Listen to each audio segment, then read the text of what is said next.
just your existence is political. Like, for example, if I ask somebody where they're from and they say, oh, my family's from Mexico, you kind of move on from there.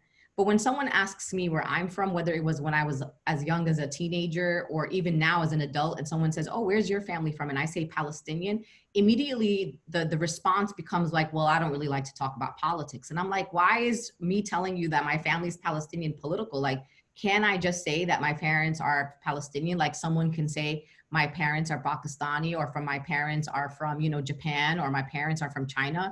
Like this idea that just me saying I'm Palestinian already opens a political conversation, tells you everything you need to know about the politicization of our bodies and really of our existence.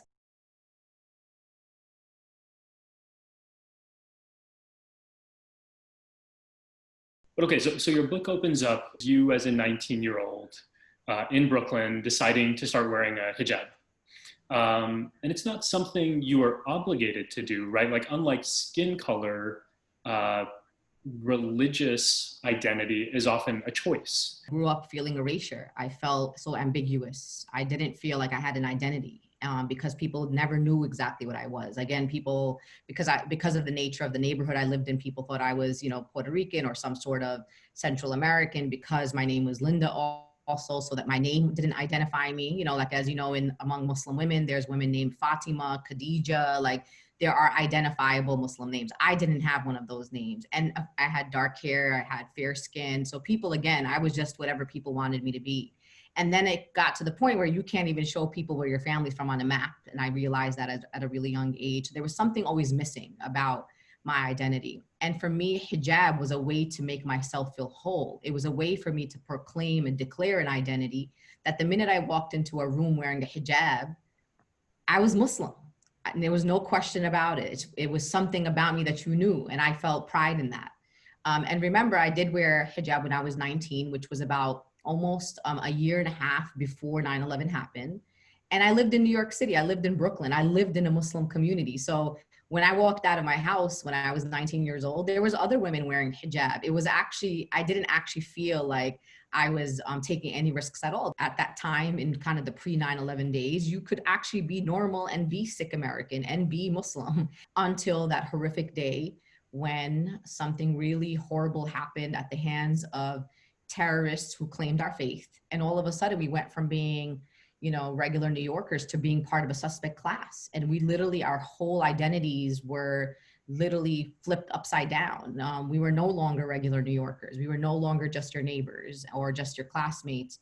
There was something that became foreign about us. There was like a mistrust that just came out of nowhere. Anytime I refer to Islamophobia as a form of racism, the immediate pushback is, well, Islamophobia is not a race, or sorry, Islam is not a race, so Islamophobia cannot be racism. So that's one. The second is a phobia implies that something is irrational, and there's nothing irrational about being fearful of people who are out to kill us.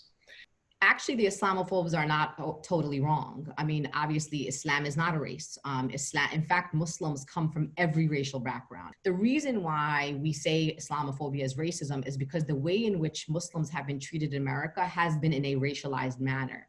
So the policies in which the government in particular has implemented, including the surveillance of mosques, for example, the ways in which the no-fly list works, the suspected terror watch list works, it singles out and targets Muslims based on faith, so based on one racialized group. So Islam and Muslims have been racialized in the context of the United States of America in a way that we are experiencing systematic and systemic racism or systemic targeting of our community. So that is why we say Islamophobia.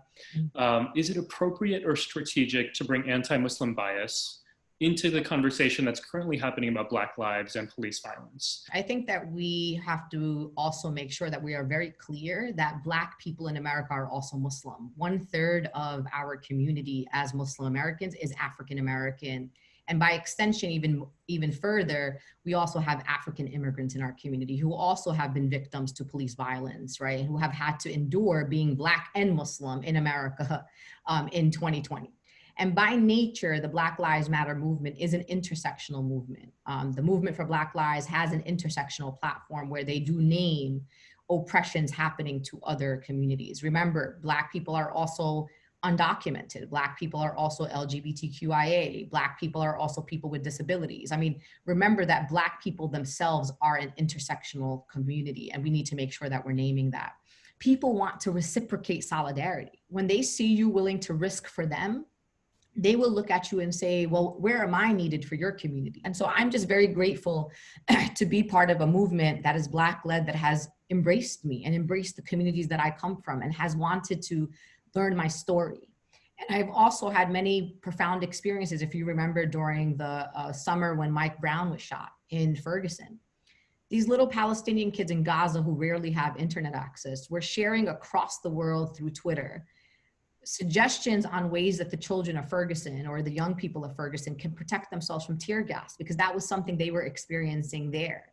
And to see that solidarity that was so natural in this kind of digital era, and then to see the way that the people of Ferguson reciprocated that solidarity to Palestinians. When I showed up to Ferguson, I saw young Black people carrying Palestinian flags. I didn't give them those Palestinian flags. I didn't even talk to them about Palestine, but it was just this natural way of reciprocation. So we should never impose, but I think that the movement naturally shows solidarity because it is built on this idea that, yes, Black lives matter, for sure, but there's a sanctity of, there's like this idea of about the sanctity of life just in general. And I think that the movement for Black lives was such a movement that is so centered in radical love and compassion.